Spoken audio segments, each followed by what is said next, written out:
Hello and welcome to ValorTube.com. My name is Paul Lear. I'm an original content provider with ValorTube.com. I'd like to welcome everybody to This Week in Prophecy. We are going to start in Central Asia, Kazakhstan. Got a lot of action going on in Kazakhstan. And we're going to look at this through the prism of Ezekiel 38. And the cliff notes for Ezekiel 38. Russia, modern day Russia, will lead a coalition of nations: Turkey, Iran, Libya, arguably the Sudan, and they're going to invade Israel from the north. And so the idea is the attitude, it's for economic purposes, is why they want to go into Israel. But we're going to take a look at what's going on with Russia. They're the one that's going to lead this. Gog, the leader of Magog, modern day Russia, the Scythians, they're going to be the ones that lead this. And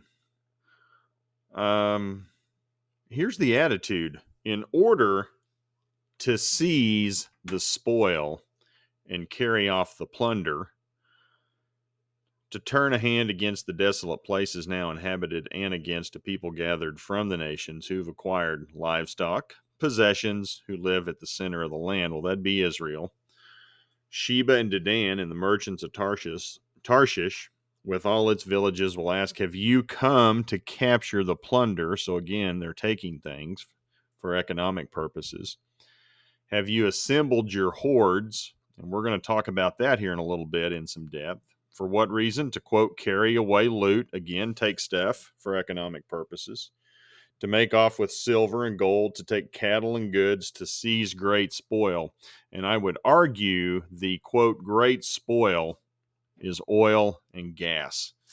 Everything Putin does, everything Russia does right now in their part of the world is through the prism of oil and gas and controlling the oil and gas flow, specifically the gas flow, natural gas, into Europe. So we're going to go to what's taken place in Kazakhstan.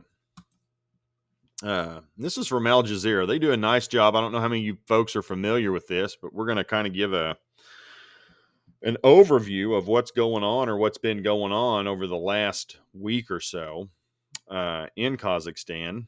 And the president of Kazakhstan, Tokayev, has ordered security forces to open fire with lethal force against protesters. And again, if you are a protester and you are opposed to any government in that part of the world, you are a, quote, terrorist. So you disagree with me, you're a terrorist, and we're going to open fire on you. Okay, that's how it works. Erdogan in Turkey's also adopted this policy. But that's how it's been going. So we're going to take a quick overview of Kazakhstan. GDP of roughly 170 billion US dollars. Now they've got some inflation, 8.4% inflation. This is a country of roughly 19 million people, and they are a big exporter of oil. Roughly 1,600 barrels per day. Well, I can't read that, but oil is a massive factor. And so if you look at this map, they are having protests all around the country. Key would be down here in the southwest. Every place you see this little orange highlighter, you got a protest. Well, they have protests taking place all throughout the country of Kazakhstan. So, and here's a timeline. Protests erupted in the west this week following a rise of fuel prices. So fuel prices went up. People started rioting. They didn't care for paying more for fuel. We're going to get into that in just a little bit as well. That took place on January 2nd. By the 4th, demonstrations spread to other parts of the country. And in response, the president restores the price cap on fuel. So fuel was subsidized in Kazakhstan, and the government was essentially paying for fuel for its citizens. And then they put forth a new measure into which market forces would take over for the cost of fuel, guess what? Prices went up. Demand is high. It's cold. It's in the winter. And then people had to pay more money. They didn't like it, so they started rioting. So as of the 5th, the president imposed a 2-week state of emergency, sacks the government. The government resigns. Protests continue with demonstrations pulling down a statue of the former president. I'm not going to take a name at these take a chance on these Russian names. So you folks can call me a coward on this. That's fine. Not going to try it. Pulled down a statue of the former president. Knocked out the internet. That's going to have implications here in a little bit. We're going to talk about. So internet blackouts nationwide. And the president of Kazakhstan calls on Russia and the CSTO for military help. We're going to talk about that as well. The next day, Russian troops arrive. Security forces fire on protesters. Dozens of people, including protesters and police, are killed. There were some beheadings. This is not a very pretty situation taking place over there. President Tokayev claims order has been mostly restored as of a couple of days ago. And according to Interior Ministry figures, 26 people have been killed, more than 3,000 detained. Those numbers have gone up. We're going to cover that as well.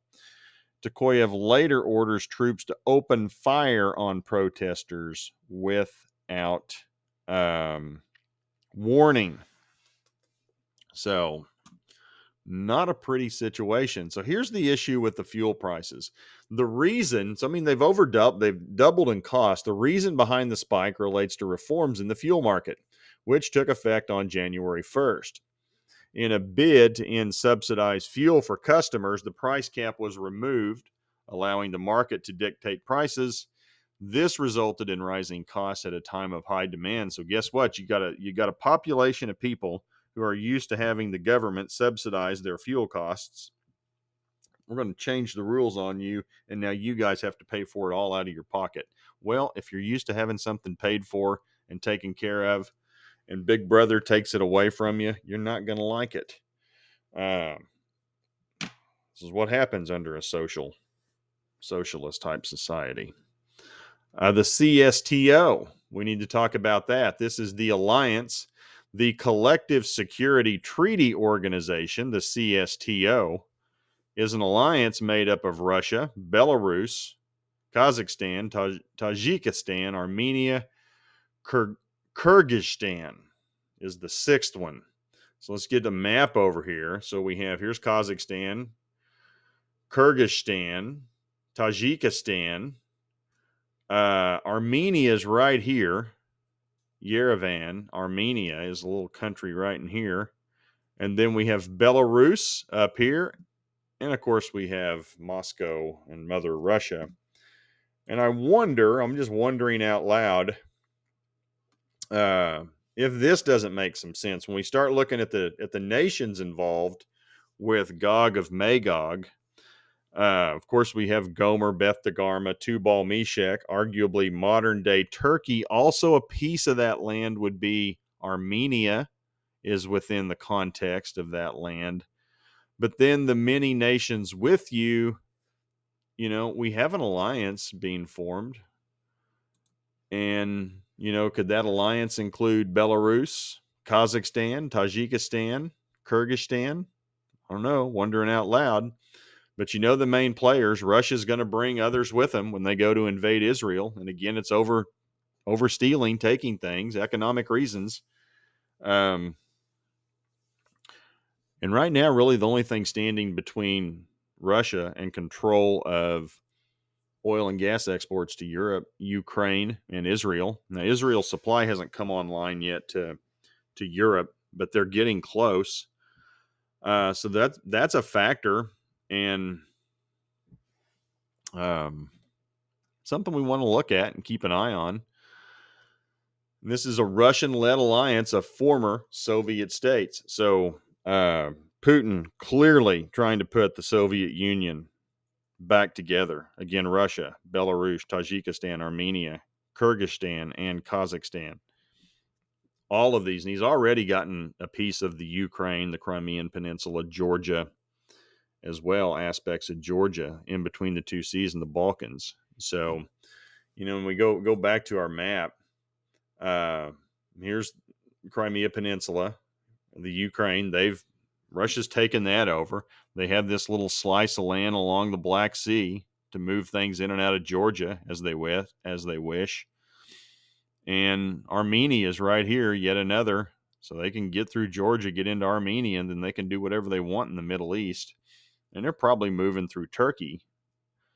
And we know this as well right now. They go through the Bosphorus Straits, get out into the Aegean and Mediterranean Sea, and then they have seaports, a couple of ports in and around Latakia in Lebanon, in Syria, Latakia, Syria. So, and again, the control of this is all about the control of oil and gas flow, economic control over Europe. And it fits. Hey, we got some problems in Kazakhstan. Well, the Russians are like, well, sure, we're here to help you out. Now we want a little cut of the oil and gas. That's going to be part of it. So if you're interested in these charts in this article, this was done by Al Jazeera. This is actually a pretty straightforward narrative of what's taken place as they tell us. And then we'll also go to the Daily Mail. Checkmate sent me this one. Checkmate's been all over this. He's been following this on valortube.com. So any of you folks who are interested in an in-depth look at the geopolitical considerations of this, please look into Checkmate at valortube.com. This guy well versed in what takes place in this part of the world, knows what's going on. Shooting stops in Kazakhstan after Putin's CTSO crew shows up. Russian force, they're peacekeepers. And these peacekeepers, by the way, say they have the right to kill if attacked by armed gangs. So they're going to peace by strength and be willing to open fire on people. After the nation, Kazakhstan, descended into violent chaos. So this was as of the 7th, 2 days ago. Troops showed up. And they said they've put a stop to this. I don't know. Now, if you guys want to check out lots of video and pictures of what's going on, we're going to hit some of these pictures here real quick. And fascinating to look at some of these airfields in Kazakhstan. They've literally got weeds growing in the cracks between the concrete. So these things aren't used very often, but they're showing propaganda, all these armed vehicles, peacekeepers from Russia and CSTO head for Kazakhstan. They fly into these airfields, and it's obviously they haven't been used very much. Scroll down. This is the mayor's office, I think. No, it's Almaty. More tanks, Spetsnaz, special forces from Russia are headed to Kazakhstan. Here are some of the rioters in different towns. This is the one I wanted everybody to see, so you can get a good flavor of what it is they want you to see. Just convoys of trucks and tanks and planes. And we also read what's taking place in Ezekiel. It talks about there is so much military hardware and buildup and weaponry that when God opens up his wrath on this situation, there's enough fuel there that the people of Israel do not need to use any fuel for 7 years. So just look at this line of stuff that's going to Kazakhstan. So this is why I say, we're in the process of watching this happen, but there's nothing like this on Israel's border right now from Russia and friends and Turkey. But there will be at some point. I mean, so much of it so that there will be massive amounts of military equipment, hardware, tanks, trucks, planes, missiles, who knows what, that Israel will use the energy from those things for up to 7 years before they have to use any of their own resources. So, again, these are just military buildup. This is the propaganda. This is from TASS, so that's Russian. Just look at the credits for a lot of these. That's social media. People are taking some pictures on social media. Hard to get that out when the internet's down.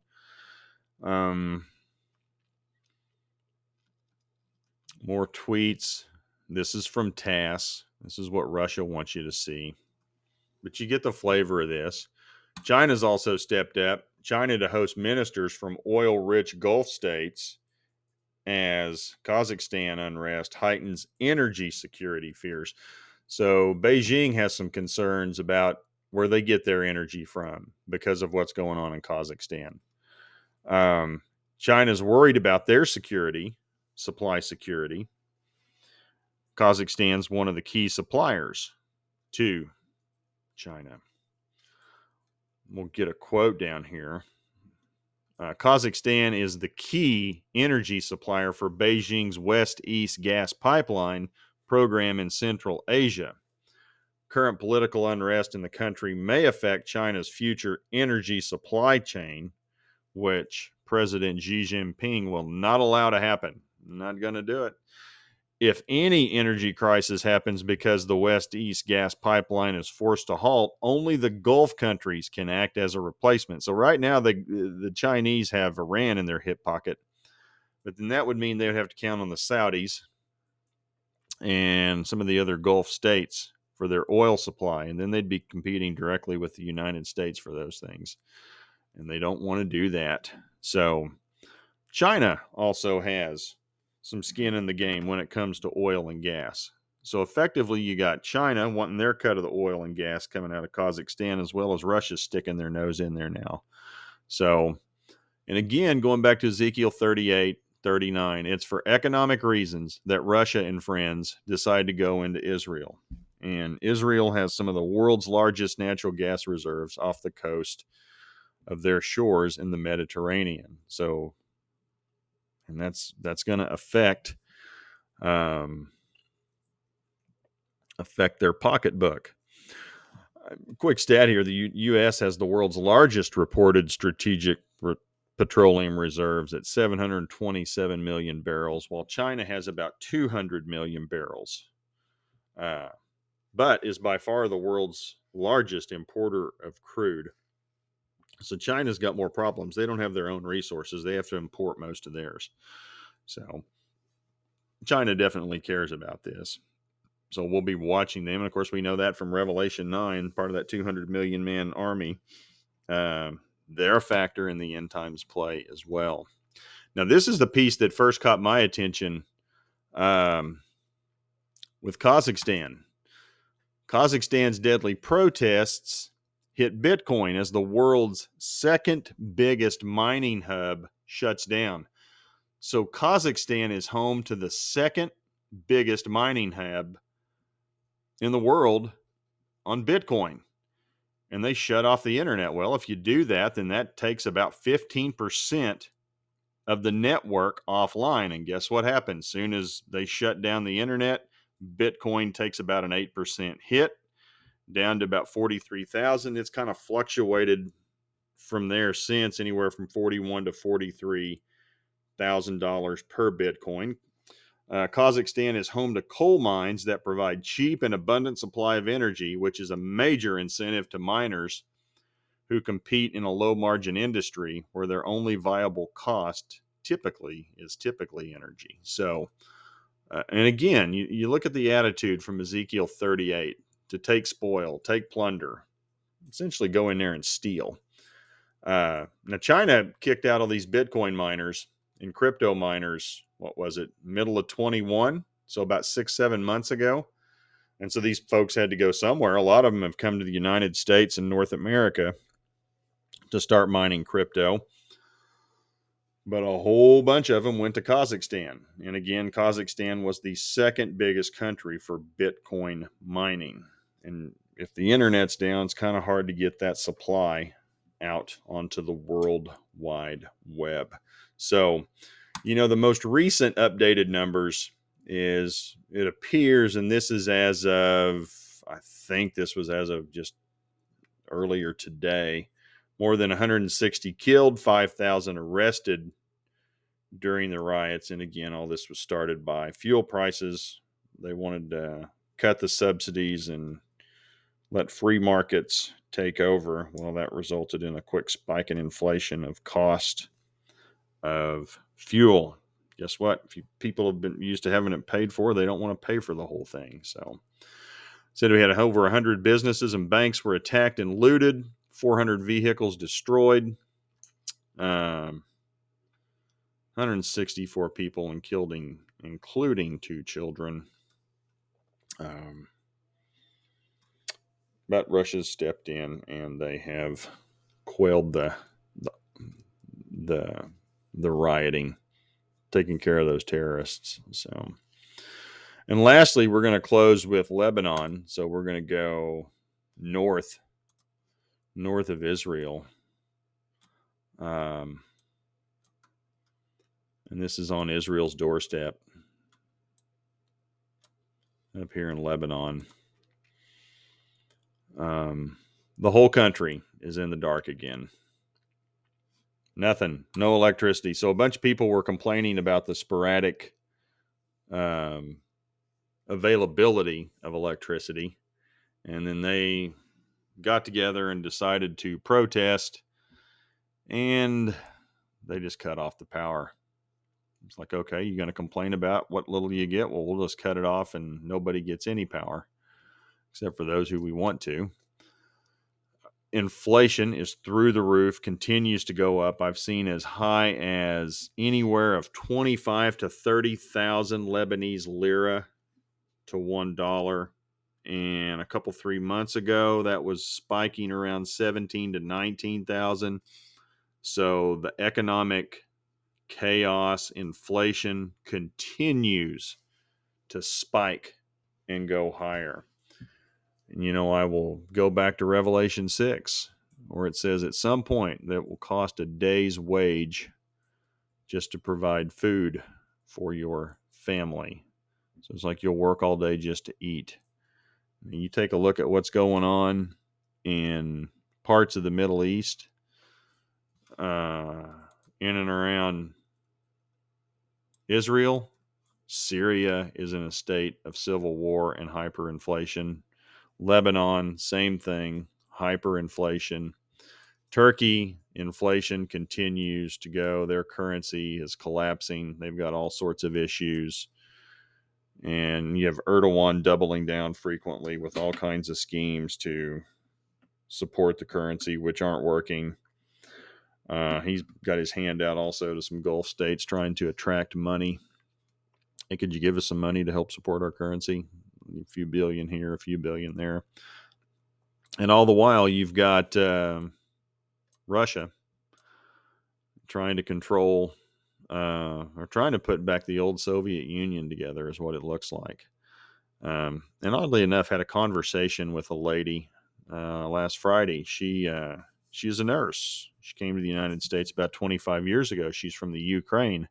I was asking her what she thought about this, and her take home was a couple of things. One, the things that she saw, and when she was growing up, she grew up in the Ukraine when it was part of the old Soviet Union. So she lived in a time where she was born in the Soviet Union, what is modern day Ukraine. She watched that collapse. That's when she got out, came to the States. And the comment she said is, she says the same things that were happening 25 years ago are starting to happen here in the United States. And she says it's like watching the same history happen again. And she says it started with inflation, that the currency gets manipulated. And the concern was, at that time is that, from their perspective, it was the United States manipulating the dollar against the ruble, caused the ruble to collapse. And so it was economics that broke the old Soviet Union.